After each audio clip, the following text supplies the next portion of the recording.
Olá! Na oração da coleta deste 30º domingo do tempo comum, nós rezamos: dai-nos a amar o que ordenais, para conseguirmos o que prometeis. E podemos nos perguntar: Deus ordena? E o que Ele ordena? Em geral, um conjunto de palavras com significados semelhantes nos causa incômodo. Ordem, ordenar, mandar, mandamento. Há um sentimento de imposição e, portanto, de exclusão de liberdade. Diante de Deus, o ser humano sempre permanece livre para escolher como viver, inclusive para recusar-se a reconhecê-lo, a crer nele, a amá-lo e seguir seus mandamentos. Desde a criação, o que Deus diz, afirma, sempre cria vida. Portanto, pode-se concluir que tudo que Deus ordena ao ser humano cria ordem, harmonia, felicidade, vida em abundância. E o que Deus ordena ao ser humano? É sobre isso que os fariseus vão questionar Jesus no Evangelho de hoje, que se encontra num bloco de disputas, primeiro entre Jesus e os fariseus, depois entre Jesus e os saduceus, e novamente entre Jesus e os fariseus. Os fariseus querem testar Jesus, pois considerando que para eles há 613 mandamentos só no Pentateuco, chamado de lei, qual deles Jesus julgaria o mais importante? Jesus, então, sai do registro de compreensão do mandamento como um mero cumprimento de uma regra, para a compreensão de mandamento como uma experiência do amor. O mais importante que Deus nos pede é amá-lo.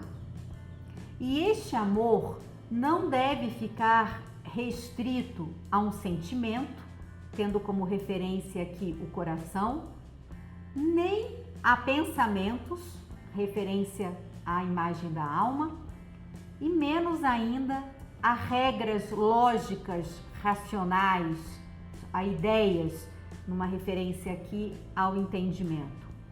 Mas é um amor que integra e perpassa a pessoa em sua inteireza.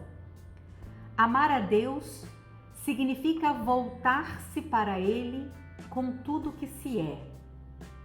Jesus, então, vai além.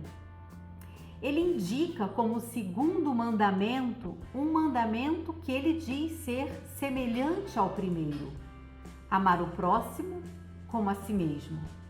E conclui dizendo que do amor a Deus e ao próximo dependem toda a lei e os profetas.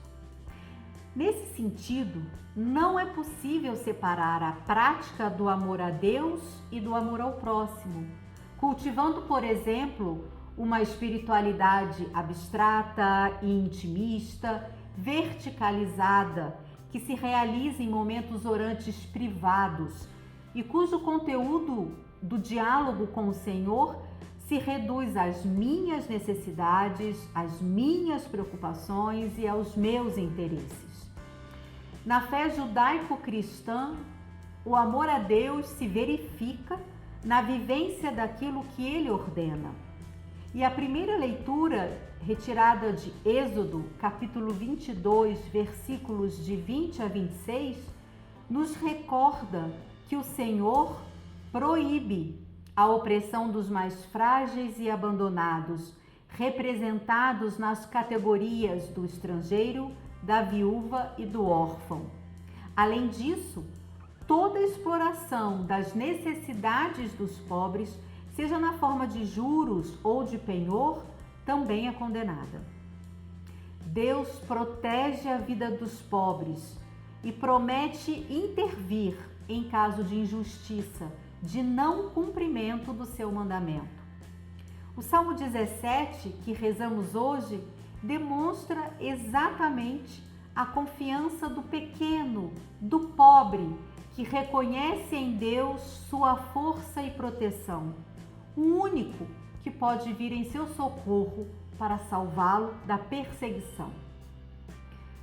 A intervenção divina em favor dos pobres se dá a partir daqueles que amam a Deus e, por isso, se comprometem a fazer o que ele ensina e orienta. Não é possível ser cristã e cristão sem acolher a palavra e imitar o Senhor, como diz São Paulo na carta aos Tessalonicenses.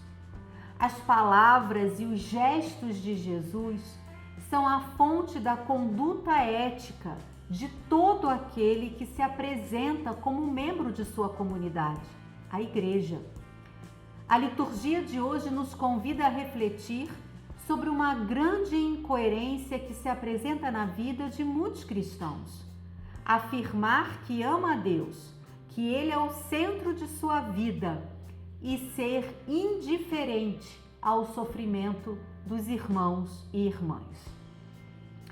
São Vicente de Paulo, na França do século XVII, já dizia: como ser cristão, ver o irmão aflito e não chorar com ele, e não sofrer com ele, é não ter caridade, é ser cristão na aparência, é não ter humanidade, é ser pior que os animais. Amar a Deus e amar ao próximo compõem o mesmo amor que é o núcleo da fé cristã. Este amor fundamenta os critérios que orientam nossas decisões. Tal como Jesus mesmo questionou: por que chamais Senhor, Senhor, mas não fazeis o que eu digo? É preciso traduzir em ação a fé que professamos. Amar a Deus é dispor-se a escutar e viver o que Ele nos revelou como caminho de vida em Jesus.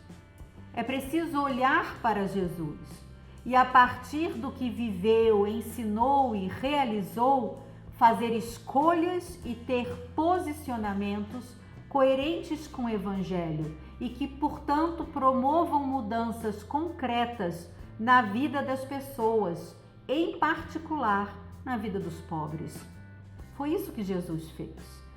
Ele amou a Deus com todo o seu ser e amou o próximo, em especial os pobres, a ponto de entregar a sua vida. Assim sendo, fazer o que Deus ordena não é uma renúncia à liberdade pessoal, mas exatamente a escolha por ela, porque seguindo o seu mandamento, o ser humano caminha em direção a se tornar o que é chamado a ser. O mandamento maior é amar, e amar é movimento de abertura a Deus e ao outro.